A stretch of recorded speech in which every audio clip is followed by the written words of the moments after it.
Hello everyone, मैं जोनी सिरसवाल, कुरुक्षेत्र भूमि news में आप सबका हार्दिक स्वागत है। आज हमारी टीम पहुंची है डिस्ट्रिक्ट रोहतक के गांव चांदी में, जहां के मौजूदा सरपंच श्री अमित मदान जी हैं। तो आइए इनसे जानकारी लेते हैं कि इन्होंने अपने कार्यकाल के दौरान गांव में क्या क्या विकास कार्य किए हैं। सर नमस्कार। नमस्कार सर, हमारे चैनल कुरुक्षेत्र भूमि न्यूज़ में आपका हार्दिक स्वागत है सर। जी, धन्यवाद। जी सर, हम जानना चाहते हैं कि आपका पॉलिटिक्स में आने का मेन उद्देश्य क्या था।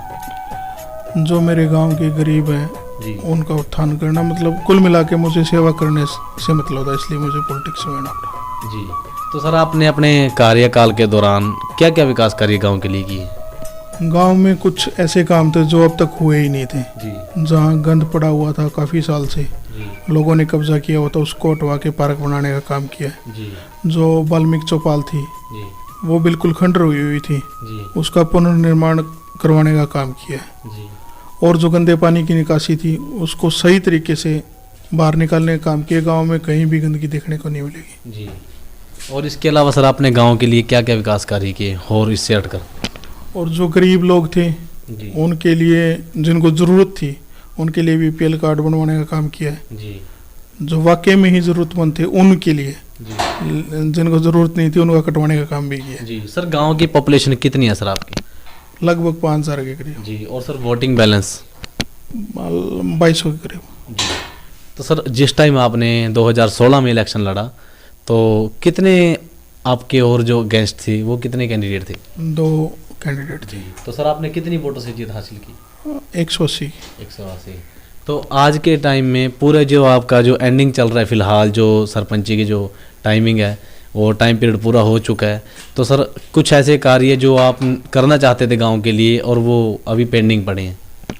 कार्य तो देखो कभी ख़त्म हुआ ही नहीं करते। जी बिल्कुल।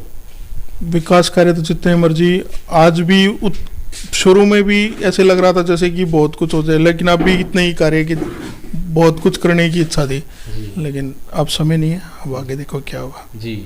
तो सर हम जानना चाहते हैं, शिक्षा के स्तर पे बात करते हैं, आपके गांव में कितनी कक्षा तक के स्कूल हैं सर। मेरे सीनियर सेकेंडरी, लड़कियों का सीनियर सेकेंडरी स्कूल है, जी लड़कों का 10वीं तक का है। जी। उसके बाद अगर बच्चे पढ़ना चाहें तो कहाँ जाना पड़ता है उनको स्टडी के लिए। कॉलेज रोहतक है, और रोहतक दूर नहीं है, थोड़ी दूर है। जी। यातायात की क्या सुविधा आपके गाँव में। ये तो पर्सनल साधन भी हैं लोगों के पास, जी। और सरकारी सुविधाएं भी हैं। जी। सर आपके गांव में गंदे पानी की क्या निकासी है। गंदे पानी, एक तालाब बना रखा है गंदे पानी का, जी वहाँ निकासी है गंदे पानी की। जी। और सर पीने के पानी की क्या फैसिलिटी है आपके गांव में। सप्लाई का पानी आ रहा है पीने का, जी और इसके अलावा हैंडपम्प हैं जिनका पानी लोग यूज़ करते हैं। जी। तो हम जानना चाहते हैं कि नशा सर जो है आज के टाइम में एक चिंता का विषय बन चुका है, और आगे जा कर के फिर कहीं ना कहीं वो करप्शन का रूप ले लेता है। फिर कोई निर्भया कांड, कोई मनीषा कांड, तो ये कहीं ना कहीं इनके पीछे एक नशे का भी अहम रोल रहा है। तो आपने कभी सोचा कि आपके गांव का जो युवा है उनका ध्यान नशे की तरफ ना जाए, और उनका ध्यान नशे से हटाने के लिए आपने कोई, जैसे हेल्थ फिटनेस की तरफ उनका ध्यान रहे, कोई जिम प्रोवाइड उनके लिए कराई हो, या कोई व्यायामशाला, या फिर कोई खेल ग्राउंड।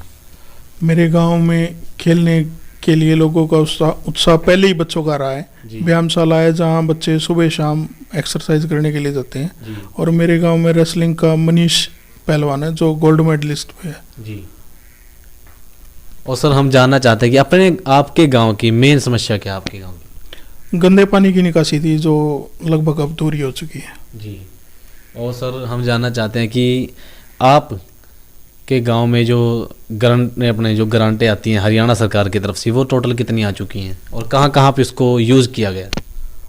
मेरे पास हरियाणा सरकार की तरफ से 26 लाख रुपए की ग्रांट आई है अब तक, जी जो कि गंदे पानी की निकासी में व गलिया निर्माण में यूज़ की हुई है। जी। सर आपके गांव में स्ट्रीट लाइटें और सीसीटीवी लगवाई हुई हैं, कोई फैसिलिटी ऐसी कोई प्रोवाइड कराई हो आपने। जो गांव की फिरनी है उसके ऊपर हमने स्ट्रीट लाइट लगवा रखी है। जी। तो सर आपके गांव में आपको कितना सहयोग मिलता है। पूरे गांव का सहयोग है, जी। कोई भेदभाव वाली बात नहीं है, सभी मिलकर रह रहे हैं। जी। तो सर आगे का क्या रुझान है आपका। आगे भी इसी तरह कार्य करने हैं, पद हो चाहे ना हो, मुझे तो काम करना है। जी। तो ये थे आज हमारे साथ डिस्ट्रिक्ट रोहतक के गांव चांदी से मौजूदा सरपंच श्री अमित मदान जी। तो बने रहिए कुरुक्षेत्र भूमि न्यूज़ के साथ। मैं यानी जो सवाल, फिर मुलाकात होगी। जय हिंद, जय भारत।